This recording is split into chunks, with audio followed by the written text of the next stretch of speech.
Hola jóvenes, ¿cómo les va? Esto es Electrotecnia 20. ¿Qué vamos a ver en este video? Vamos a ver ya resolución de circuitos de corriente alterna. Pero antes de entrar propiamente a la resolución, vamos a ver cuántos circuitos nos podemos encontrar en corriente alterna. Miren, aquí hemos puesto circuitos de corriente alterna monofásicos. Los monofásicos veremos en este momento. Después los trifásicos en su debido momento cuando nos toque ya entrar a energía trifásica. Bien, vean, dentro de los circuitos de corriente alterna monofásicos podemos tener circuitos puros como este puramente resistivo. ¿Qué significa puramente resistivo? Que solo tiene resistencia óhmica, es decir, este circuito convierte toda la energía eléctrica que le llega en luz, calor o en movimiento y disipa toda la energía. Toda la energía se disipa en este circuito y no se regresa nada a la fuente. Por acá tenemos un circuito puramente inductivo. ¿Qué pasa con el puramente inductivo? Está compuesto solo por bobinas como cargas. Entonces hay bobinas como cargas en el circuito puramente inductivo. No hay resistencias ni hay capacitores. Pero recuerden que dijimos que este es puramente teórico, ¿no es cierto? ¿Por qué? Porque todas las bobinas están hechas de alambre y el alambre tiene resistencia. Entonces este no sería puramente inductivo, pero también acuérdense que dijimos que si es que la XL es 10 veces mayor que la R, se considera un circuito puramente inductivo, aunque en la realidad verdaderamente es meramente teórico. Y tendremos el circuito también puramente capacitivo. Miren, el capacitivo solo tiene capacitores, nada más. En este caso hemos representado aquí un capacitor como XC, y este circuito pues podría existir, ¿no es cierto? Pero no sería muy práctico. Estos circuitos puros, de estos tres, digamos que el que existe en la realidad es de este puramente resistivo. Por ejemplo, el circuito de una plancha, de una ducha, de una cocina eléctrica, de un calefactor, son circuitos puramente resistivos. Ahora vamos a los circuitos que tienen los tres elementos combinados, o dos de ellos, ¿no es cierto? Vamos a ver primero los circuitos serie, después los circuitos paralelo, y finalmente cuáles son los circuitos mixtos. Dentro de los circuitos series tendríamos tres, mire, tendríamos el RL, el RC y el RLC. ¿Cuál es el RL? Aquel que tiene una resistencia y una bobina, nada más. En serie. Pues miren que estamos hablando de la serie, ¿no? En serie. El RC, como ustedes ya podrán darse cuenta, el que tiene una resistencia y un capacitor, es decir, una XC, también conectados en serie. ¿Y cuál sería el RLC? Un circuito que tenga los tres elementos, que sería el más común tal vez, ¿no? De los tres, este sería el más común porque tiene los tres elementos: R, resistencia, XC, capacitor, y XL, bobina. Ya en la resolución de estos circuitos es un poquito largo, no digamos complicado, pero sí largo resolverlos, pero como nosotros se acuerdan que vimos los números complejos, esto se nos va a ser muy sencillo. Hagan ustedes que esto es muy fácil. Después vienen los circuitos en paralelo.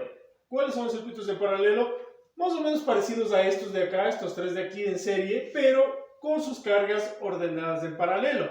Entonces tendremos el RL paralelo, que ya no tendrá las dos cargas en serie, sino las dos cargas en paralelo. Miren cómo están en paralelo la R y la XL. Este es el RL paralelo. El RC paralelo, ¿cuál será? El que tiene la R y el que tiene un capacitor en paralelo. Es decir, la XC está en paralelo con la resistencia puramente óhmica. Y el RLC paralelo, aquel que ustedes ya se darán cuenta, es un R, una XL y una XC conectadas las tres cargas en paralelo, ¿cierto? Estos serían los circuitos, digamos que no tienen combinaciones, miren, porque aquí en esta rama solo hay Rs, en esta rama solo hay bobinas, pero los circuitos que tienen en las ramas combinaciones de otros elementos o demás elementos se llaman circuitos mixtos. ¿Cuáles son aquellos que, los circuitos mixtos? Son simplemente aquellos que tienen elementos combinados. Miren en este caso, aquí hay una resistencia, un capacitor, una bobina, y aquí tenemos una combinación de capacitor y bobina en la misma rama. Lo que nos sucede acá, miren estos de aquí. Acá también tenemos una combinación de resistencia y capacitor. Todo esto ordenado en serie y en paralelo. Por eso se llaman mixtos, porque combinan los dos ordenamientos. Ahora, sería muy largo poder estar analizando cada uno de los circuitos, estar viendo las características que tienen. Nosotros, utilizando los números complejos, vamos a resolver estos circuitos de manera muy rápida y sencilla. ¿Y cuál sería el primero? A ver, ¿cuál sería el primero para darnos una idea de cómo resolver esto? El primero sería precisamente un circuito puramente resistivo. El más sencillo que podemos encontrar es un circuito puramente resistivo. Y lo tengo acá, miren, ya lo tengo dibujado acá. Les voy a dar la vuelta a la pizarrita, ustedes van a ver cuál es el circuito puramente resistivo. A ver, veamos. ¿Cuáles son las características de este circuito puramente resistivo? Primero, ya sabemos que solo tiene R, no tiene más cargas que la R. Va a tener un voltaje, obviamente, de una fuente de corriente alterna. Va a circular una corriente que ustedes ven aquí en azul, ¿no es cierto?, a través de todo el circuito, y va a consumir una potencia P.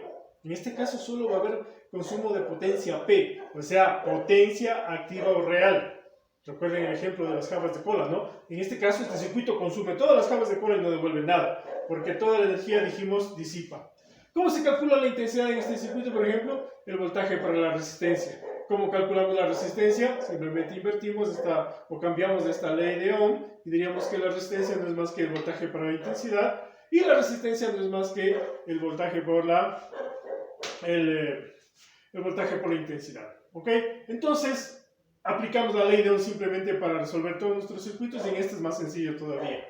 A ver, veamos esto que es interesante. ¿Qué pasa con el diagrama de fasores y el diagrama de ondas? Miren, el diagrama de fasores nos indica que el circuito tiene la intensidad exactamente en la misma dirección y a 0 ángulos del voltaje.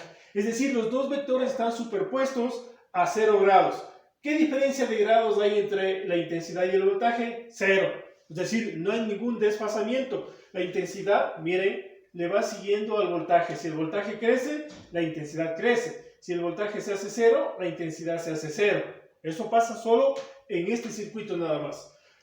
El factor de potencia de un circuito puramente resistivo es 1. Es decir, el máximo factor de potencia. Es decir, toda la energía que está llegando a este circuito se está consumiendo. Nada se devuelve a la fuente. Por eso el factor de potencia es 1. ¿Por qué es 1? Simplemente porque el coseno de 0 grados es 1. ¿Y por qué no devuelve nada de energía? Es decir, ¿cuál es la potencia reactiva? La potencia reactiva vale 0. ¿No es cierto? ¿Por qué? Porque si nosotros calculamos la potencia activa como E por I simplemente y le multiplicamos por el coseno de 0, no, sería E por I por 1. Es lo mismo que solo simplemente poner E por I. También podemos calcular intensidad al cuadrado por R o voltaje al cuadrado sobre R. Cualquiera de las tres nos sirve para calcular la potencia activa o real. Aquí le decíamos, le podíamos poner coseno de 0, ¿no es cierto? Del ángulo. ¿Cuál es el ángulo? 0. ¿Cuál es el resultado? 1. Entonces por eso le hemos puesto y solo le hemos puesto E por I nada más. Ahora, recuerden que E por I también es potencia aparente. En este circuito la potencia real es igual a la potencia aparente y la potencia reactiva es igual a 0, dijimos. ¿Por qué 0? Porque simplemente E por I por el seno de 0 es 0. Entonces 0 por E por I nos da 0. Este circuito no devuelve nada de energía a la fuente. Y acá tenemos el triángulo de potencias. ¿Qué dice el triángulo de potencias? Que solo hay potencia activa, que es igual a la potencia aparente. Es decir, el triángulo solo sería el vector de potencia P nada más. Toda la energía que está llegando al circuito se está consumiendo. ¿Ok? Miren, este es un circuito muy sencillo, muy parecido a los circuitos de corriente continua, porque solo tiene resistencias óhmicas nada más. En el próximo video vamos a empezar a poner ya valores a nuestros circuitos y los vamos a ir resolviendo y aplicando los números complejos. Entonces tengan listita su calculadora con las características que dijimos. Si tiene complejos mucho mejor y empezaremos a resolver los circuitos. Ok, jóvenes, muchas gracias. Hasta el video número 21. Recuerden que este es el video 20 de resolución de circuitos. Ok, muchas gracias.